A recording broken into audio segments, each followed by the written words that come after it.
Good morning বন্ধুরা, তোমাদের সাথে আমি আজকে ডিফারেন্ট একটা রেসিপি শেয়ার করব।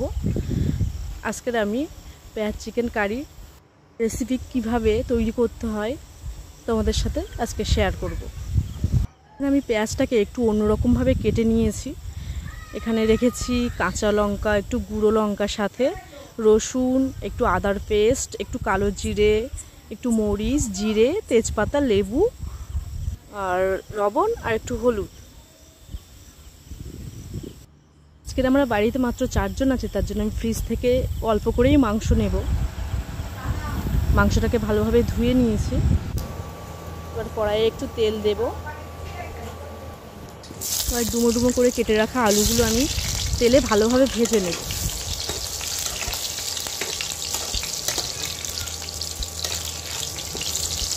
এবার এতে একটু অল্প পরিমাণে লবণ আর হলুদ দেব।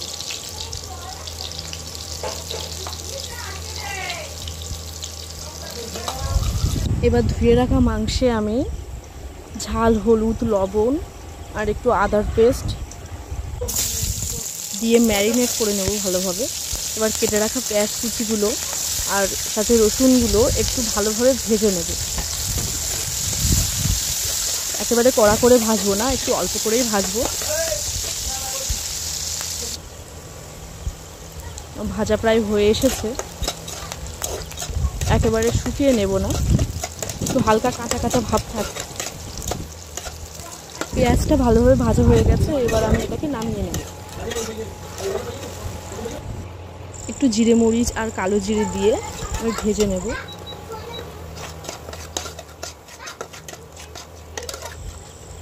সাথে একটা কাঁচা লঙ্কা চিড়ে দেব।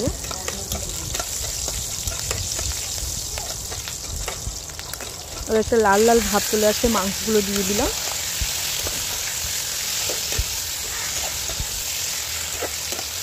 আর মাংসটাকে ভালোভাবে কষতে থাকবে।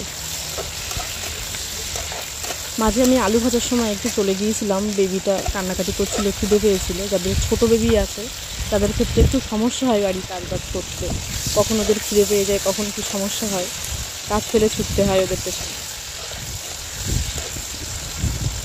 একটু কষা হয়ে আসলে আমি একটু বেটে রাখা কিছু মশলা দেব।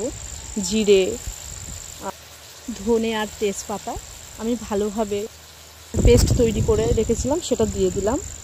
এবার মাংসটাকে কষতে থাকবো ভালোভাবে।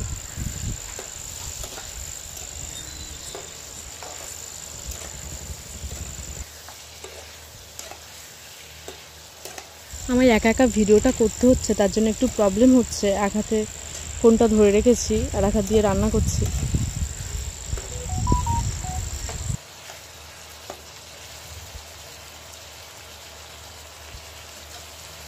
মাংসটা একটু রান্না হতে থাকুক, আমি এটাকে একটু ঢাকা দিয়ে দেব।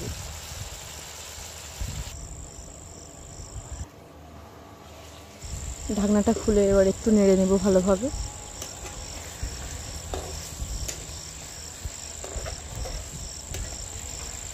মাংস থেকে হালকা হালকা একটু জল বেরিয়েছে, কষতে থাকবে ভালোভাবে মাংসটা।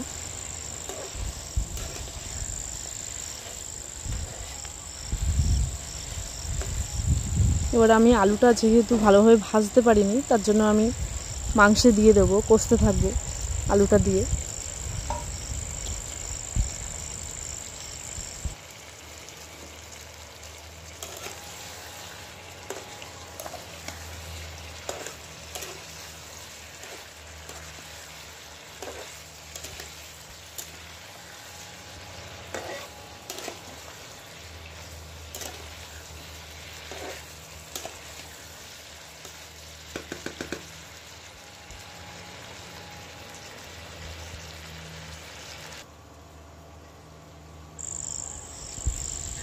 কিছুক্ষণ ঢাকা দিয়ে রেখেছিলাম, এবার ঢাকনাটা খুলে দেখলাম জলটা অনেকটাই মরে গেছে। এবার ভালোভাবে কষিয়ে নেব আমি আর একটু। মাংসটা একটা লাল লাল ভাব চলে এসেছে।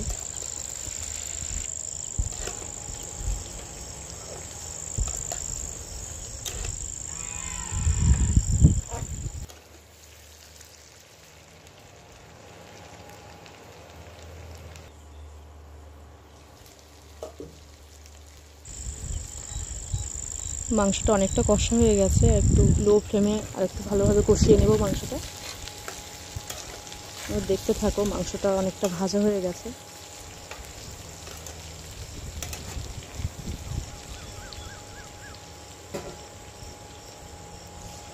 এবার পরিমাণ মতো জল দিয়ে দেব।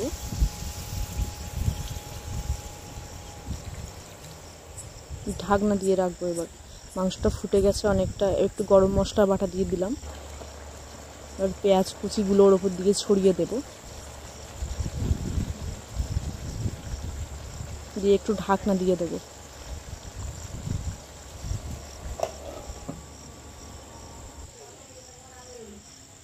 দেখো আমার মাংসটা রেডি। আমাকে আবার একটু চলে যেতে হলো মেয়ের জন্য, মেয়ে ঝামেলা করছিল।